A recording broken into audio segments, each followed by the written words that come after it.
So I said, Sandra shared at the beginning of worship that Friday was World Leprosy Day.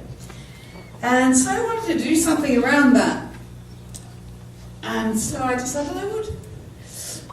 And so that's why the sermon is called, Are You Clean and Do You Need a Hug?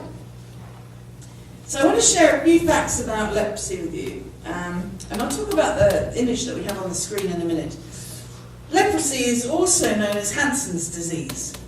And it's just mildly contagious.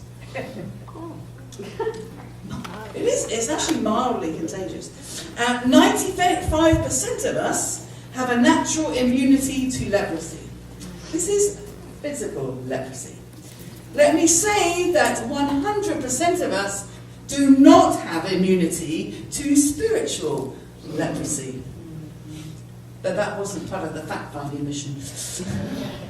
There is a multi-drug therapy that actually, when people take it, their lives improve incredibly. And from that moment, they're not contagious. There's about 200,000 new cases of leprosy every year. And between 50 and 66% of them are in India. About 150 people in the US are diagnosed with leprosy every year. I don't think it's just in India. I would suggest thousands upon thousands are undiagnosed as having spiritual leprosy every year. There's a huge stigma attached to leprosy.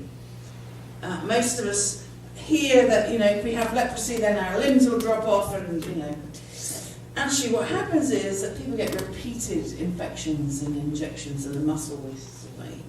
And some of you were quite horrified by some of the images at the beginning of worship. Well, before worship, there were lots of images of people who live with leprosy. And I put them up there because there are things that we need as visual reminders of some of the things that are around us that sometimes we forget. So, Penny read a reading and talked about how did you pronounce it? Sarah? It's Tesarara. That one. That's not how I would have pronounced it. So, I don't know if I've got it right or not. I always say it with confidence. It sounds like it's right. But she sounded so confident this morning, I thought it would just go to pot if I tried. But that description in Hebrew talked about a variety of ailments. And leprosy was only actually diagnosed and given that name, not that long ago, a few hundred years ago. And so as the first reading told us, the leprosy that was talked about in the Bible wasn't what we understand leprosy to be, but it could be a number of things that made us unclean to society. And I say unclean to society because it's not about being unclean to God, but it's unclean to society because we have expectations of people. And so when people have different things wrong with them, we make assumptions about them. And I think about people living with psoriasis. I don't know about you. I feel for people that live with psoriasis that have it really, really badly on their arms and their hands, and they go to shake their hands, and you can see people visibly wince. Why? What is it about that person that you have made an assumption in yourself that touching somebody is a bad thing? Jesus, we hear about all the time. We heard in the reading today, we'll hear about it in a few weeks' time as well. Touched people with leprosy. Touched people with ailments that society said were unclean. But he wanted to get rid of that barrier. And so he went and broke with every tradition there was and sat with people with leprosy. Ate with people with leprosy. Went in the houses of people with leprosy, like Simon. Today we understand the leper to be the social outcast in the Bible. And I read somewhere that the word leper is actually not to be used anymore, but a person living with leprosy.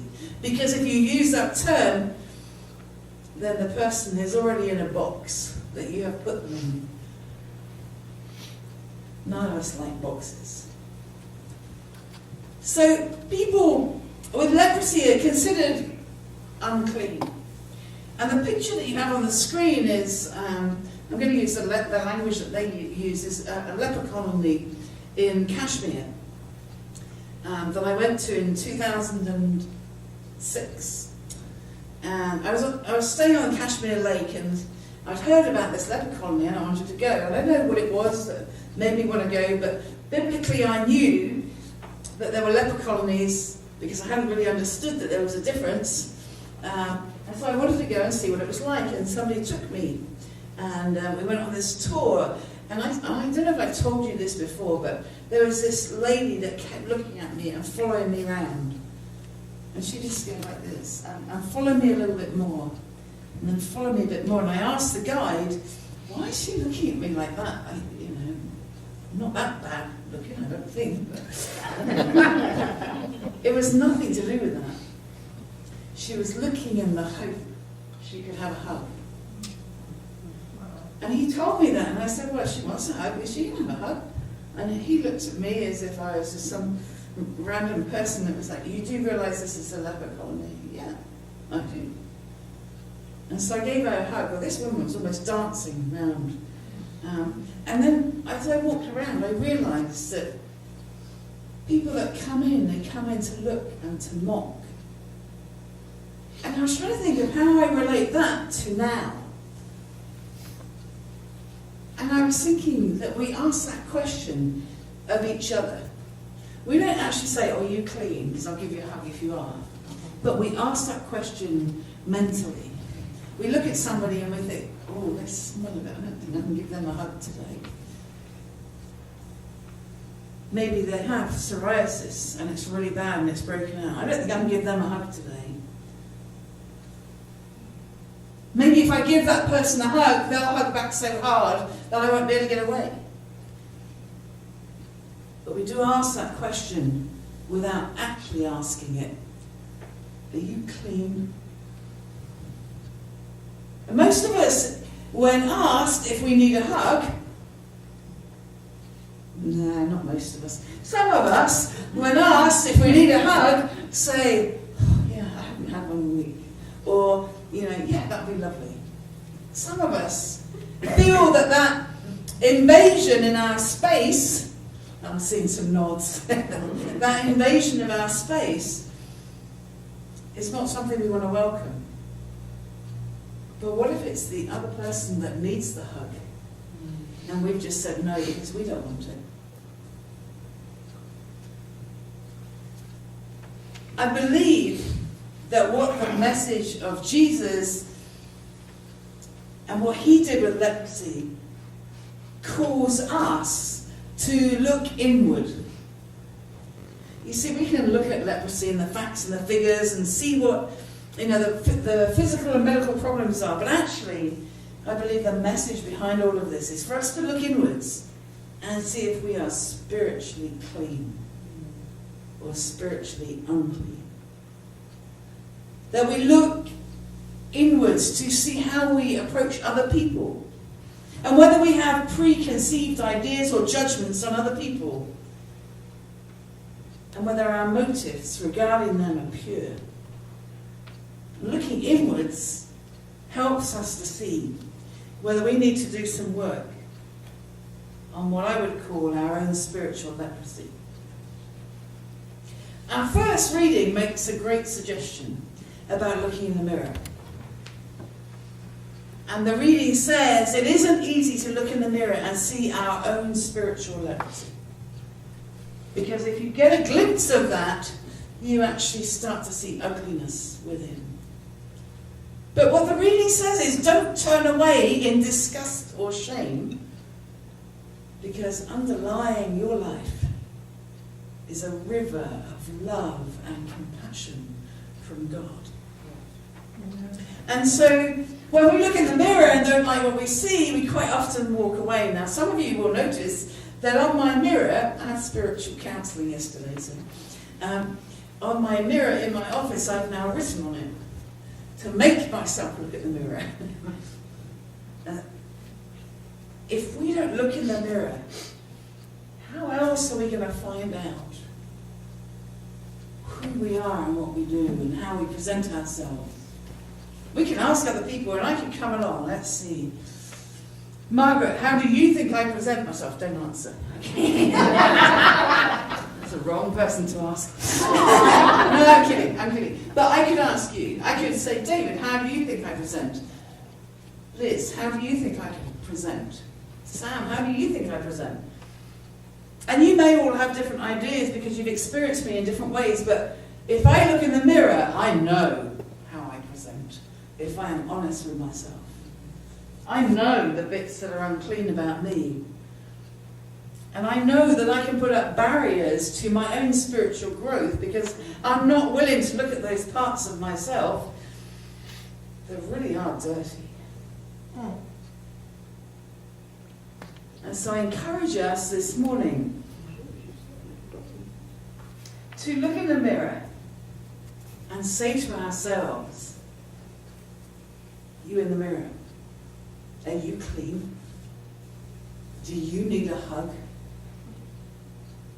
And if you look in the mirror and you can say, yes, I'm clean, and yes, I need a hug, then let God embrace you fully. If you look in the mirror and say, yeah, there's a bit of work to be done, which probably most of us will get,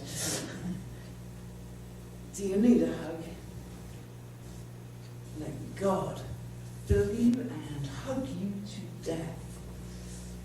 Because that hug is there. It's not dependent on whether Blake wants to hug me tomorrow morning, whether I've got the right clothes on. It's not dependent on whether Margaret said the right thing about how I present. God's river of love and compassion is unconditional. And it's like a hug. Get looking in that mirror. Amen. Amen.